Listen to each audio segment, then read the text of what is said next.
Hello, I'm Taj, digitally known as Tropic Vibes, the host of Nifty Business, where we highlight NFTs and explore Web 3.0 as we move from pure speculation to creating real-world value.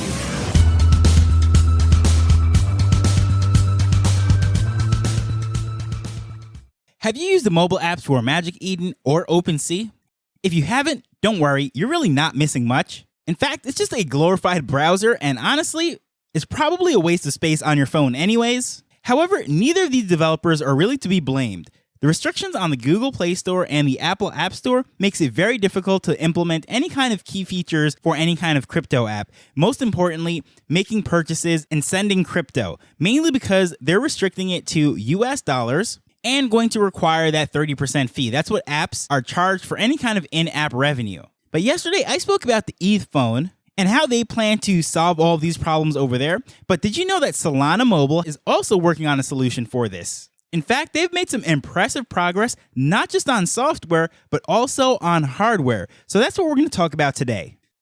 So you might be wondering, what's the point of having a marketplace if you can't even buy anything on it? And for the most part, OpenSea and Magic Eden release those apps just so they can get an idea of user preferences and how people are interacting and using their mobile devices to browse these NFTs. But as I said, their functionality is pretty limiting, and for the most part, other than certain features just looking nice on the screen, it has virtually no purpose whatsoever, at least from the user standpoint. But Solana Mobility plans to change all of that. And at the point of recording this is actually not breaking news. This is not hot news. They had a massive event releasing all the news and saying exactly what they've been working on all the way back on June 23rd in New York City. And they had lots of CEOs and developers and companies and partners that were up on stage speaking about everything. And I'll be leaving a link in the show notes in case you do want to see the full presentation, which is about an hour and a half on YouTube. It's sort of a rough watch, not because it's not interesting. It's just that, let's just say they weren't necessarily blessed with the gift of gab or her public speaking.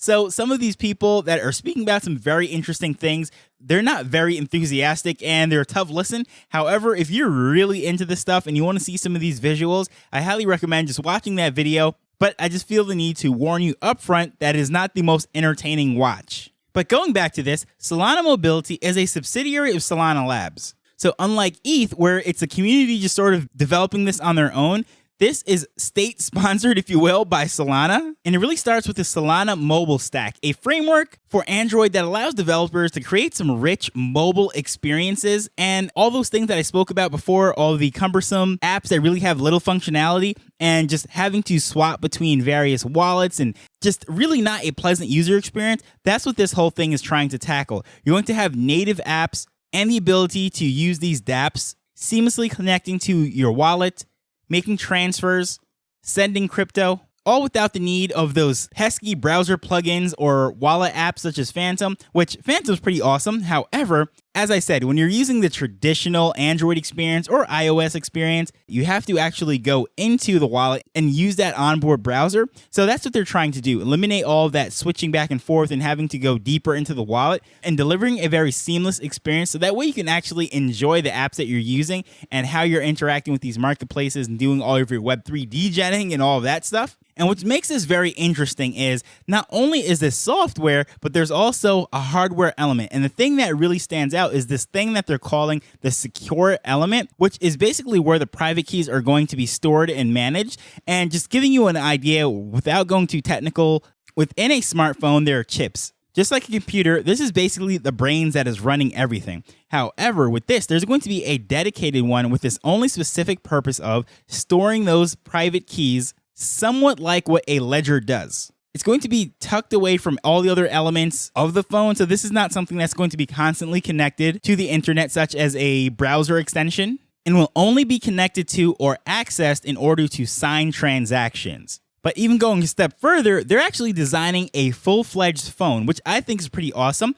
The hardware is created and designed by Awesome. So as you can see, I used that word earlier. However, it is spelled OSOM. You might not be familiar with this because as far as with Android phones, we know Samsung is the big gorilla in the room. However, there's some smaller manufacturers all around the world that are creating some amazing phones. And this Awesome phone, they have some very nice hardware. I won't lie, but they're really not a household name, especially within the United States. So they're the ones that were selected to design this phone. And the initial phone, the flagship phone, is going to have the bells and whistles that you would expect in a flagship Android, the latest chips, cameras, screens, and all of that stuff. I'm not going to go into all the tech specifications because this isn't a cell phone podcast. However, on paper, I gotta say it is pretty impressive. Now, will it deliver? Most people, the most important things on the smartphone is the screen and the camera. So all that stuff being under the hood, being very impressive on paper, the question is, does it take great photos?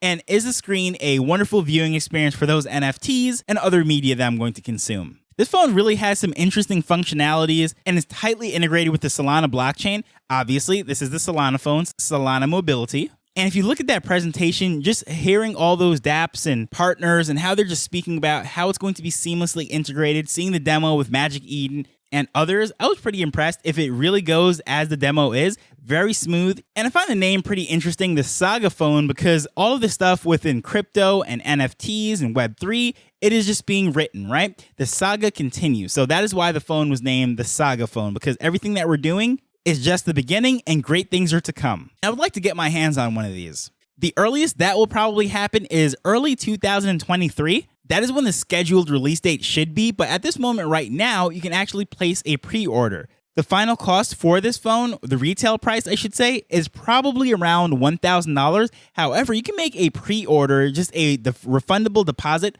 for $100 that holds your spot. So when that does come out, most likely in the spring of 2023, that will reserve yours. And the earliest wave of owners that end up buying this device will also receive an NFT called the Saga Pass. And as a Saga Pass holder, you'll have the ability to influence the direction of the Solana mobile stack, which is all of this stuff that they're building for the mobile side of things that won't necessarily just be limited to this one phone, but any other phones that are coming down the line. Of course, give your input as developers, degens, and the power users. They're all going to be prioritized. So this really seems interesting to me, but the thing that I really like is the fact that they actually have a physical phone out. Although not released to the public, developers do have that in hand right now, and the SDK, which stands for the Software Development Kit, is on the website right now, available for download. So if you are someone who is doing dApps or creating features and functionality that would go on this phone, it's possible that you'll be able to get your hands on one of these way before the spring release date. But this sounds really interesting to me, but I'd love to know what catches your attention more.